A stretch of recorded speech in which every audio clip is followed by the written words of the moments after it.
Hello viewers, আসসালামু আলাইকুম। আমি ইঞ্জিনিয়ার পিয়াস, জেনারেল ম্যানেজার তাওয়াক্কুল মালয়েশিয়া। আজ আমরা চলে আসলাম নতুন একটি ভিডিও নিয়ে। আজকে আমরা মালয়েশিয়ায় পৌঁছানোর পরে প্রি মেডিকেল টেস্টের আদ্যপান্ত নিয়ে আলোচনা করব। মালয়েশিয়া যারা পড়তে ইচ্ছুক তাদের জন্য এই তথ্যগুলো জানার অতীব জরুরি। মালয়েশিয়ায় পৌঁছানোর পর প্রতিটি স্টুডেন্টকে একটি প্রি মেডিকেল টেস্ট দিতে হয়। এর মধ্যে রয়েছে x-ray, blood pressure, blood test, urine test কিংবা হার্ট টেস্ট। এই টেস্টের জন্য কোনো প্রকার চার্জ আপনাকে আলাদা করে দিতে হবে না। ইএমজিএস ফি এর মধ্যেই এই চার্জ ইনক্লুডেড থাকে এবং এই টেস্টটি শুধুমাত্র আপনাকে মালয়েশিয়ায় পৌঁছানোর পরেই করতে দেওয়া হবে। প্রথমত আই টেস্টের ক্ষেত্রে আপনি যদি খুব সাধারণ কোনো কম পাওয়ারের চশমা ব্যবহার করে থাকেন সেটি আপনার জন্য কোনো প্রকার সমস্যার কারণ হবে না, কিন্তু আপনার চশমার পাওয়ার যদি খুব বেশি হয় এবং আপনি যদি কালার ব্লাইন্ড হয়ে থাকেন সেক্ষেত্রে মেডিকেল টিম আপনাকে একটি ফর্ম দিবে। ফর্মটি আপনি আপনার ইউনিভার্সিটির ডিপার্টমেন্টে গিয়ে সাইন করে নিয়ে আসবেন। এর মাধ্যমে আপনার ইউনিভার্সিটি ডিপার্টমেন্ট মেডিকেল টিমকে অ্যাসিওর করবে যে আপনার চোখের যে সমস্যা রয়েছে এই সমস্যা পরবর্তীতে মালয়েশিয়ায় পড়াশোনার ক্ষেত্রে কোনো প্রকার সমস্যা সৃষ্টি করবে না। যদি কোনো শিক্ষার্থীর অ্যালকোহল,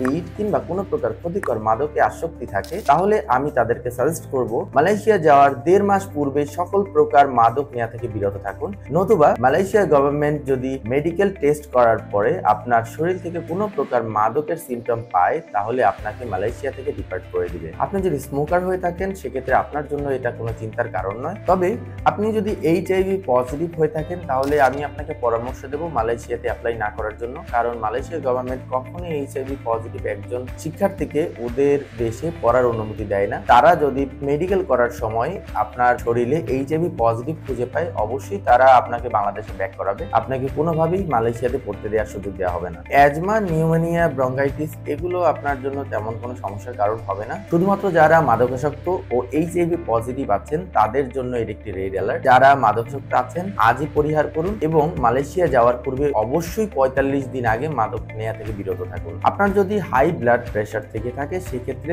চোখের সমস্যার জন্য যেই ফর্মটি দেওয়া হয়ে থাকে সেই একই ফর্মটি আপনাকেও দেওয়া হতে পারে, এটি তেমন কোনো সমস্যার কারণ হবে না। আশা করছি এই ভিডিওতে মালয়েশিয়ার প্রি মেডিকেল সম্পর্কিত বিভিন্ন তথ্য আপনাদেরকে দিতে পেরেছি। মালয়েশিয়ায় পড়তে আসার পূর্বে অবশ্যই এই ধরনের তথ্য আপনার জেনে আসা উচিত, নতুবা আপনি টাকা পয়সা খরচ করে মালয়েশিয়াতে পড়তে যাবেন, মালয়েশিয়া গভর্নমেন্ট আপনাকে স্টাডি করার সুযোগ না দিয়ে বাংলাদেশে পাঠিয়ে দিতে পারে। তাই আজই মাদক ও এইচআইভি বিষয়ে সতর্ক হন। আরো যদি কোনো তথ্য জানার থাকে তাহলে আপনি সরাসরি তাওয়াক্কুল মালয়েশিয়ার অফিসে চলে আসতে পারেন, এছাড়াও যোগাযোগ করতে পারেন আমাদের হোয়াটসঅ্যাপ নম্বরে। আসসালামু আলাইকুম।